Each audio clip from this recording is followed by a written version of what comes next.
Kia ora and welcome to day 23 of the Beer Jerk Advent Calendar Drink Along. I'm Joe. I'm Luke. And we're drinking Tall Can of Pilsner by Melbourne's Moondog Brewing. Yeah, Moondog are one of our favourites.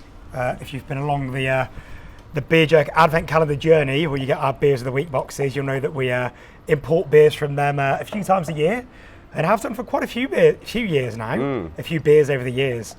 And it's just so cool to work with them, and it's just so incredible just seeing their journey and their growth over the past few years.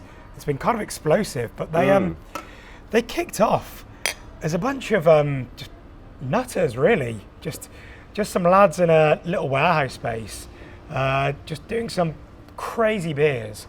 So beers in barrels and putting truffles in beers, designing beers that were made to be blended together.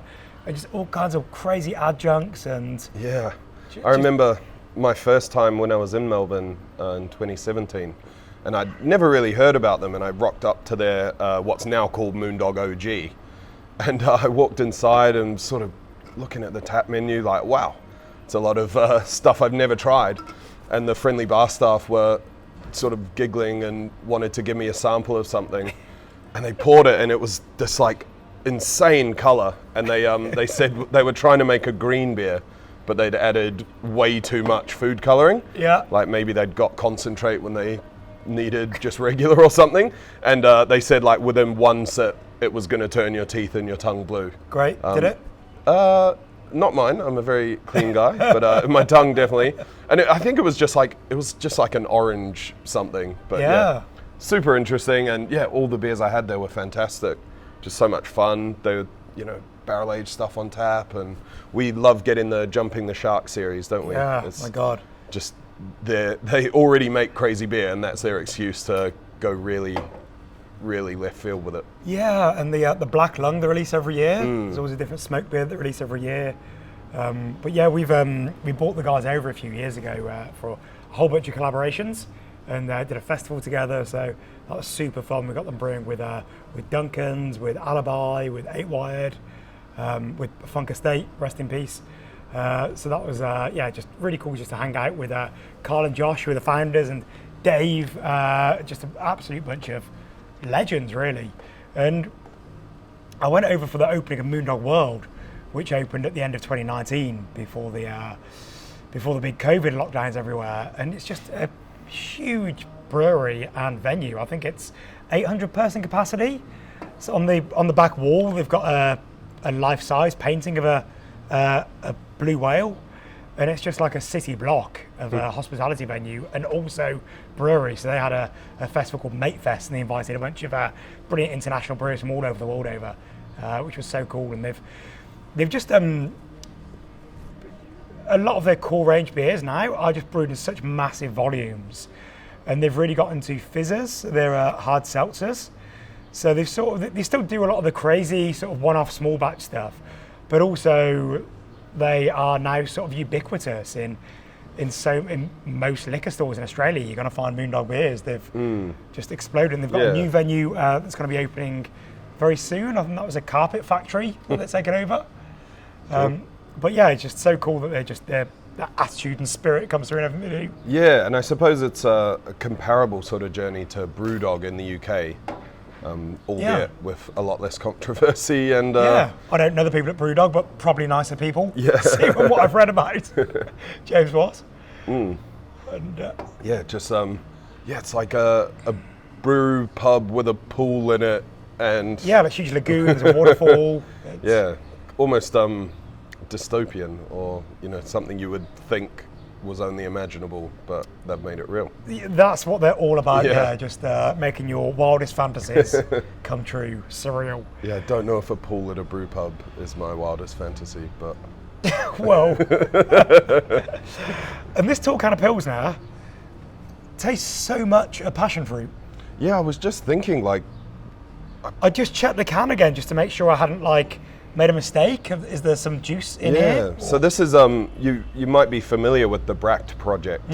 Some New Zealand brewers joint with them, and they're coming out with trial hops. Probably the most popular one so far has been NZH 106. Yeah, that seems to be the most popular at the moment. Yeah, 105 was decent as well, and recently I've seen a couple with 110. Yeah. 8 Wide are doing really good stuff with them, sort of highlighting those hops. Yeah, those ones, pale ales. Pilsners, pale ales, yeah, awesome stuff.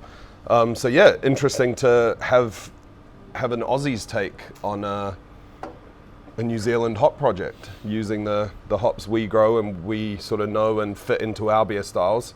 And obviously a light Pilsner like this has highlighted the sort of tropical characteristics of this hop. Yeah, just a great base to use an experimental hop with. And New Zealand hops, the New Zealand market for hops is really quite small. The majority of hops are sold overseas, and it's a huge export business.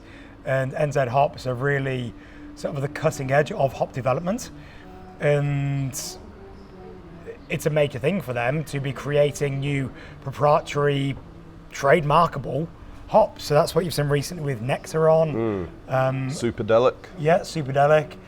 So they're really pushing to release these, or to create these new strains that are going to be the next big thing, and that they can sell loads to, Sierra Nevada and Stone in the States, basically. And it's a very profitable business. It's almost like like drugs companies coming up with a new, because if you're just growing Simcoe, it's just being a farmer, really. You can't really license a hop that's not trademarked. So yeah, we've got the iconic New Zealand hops, the Nelson Sauvin, your Motueka, your Riwaka, that for me still really are the absolute heroes. I've enjoyed the recent Superdelic and Nectaron, but it's not on the same level as Motueka for me, which is... Yeah, I suppose as well, those hops you mentioned, they're so famous because they have those incredible notes. Yeah. But they also have a lot of depth behind them. And I think, the selective breeding, you have to be careful to not just create a bit of a one-note hop or something that just, no matter how it's used, tastes the same.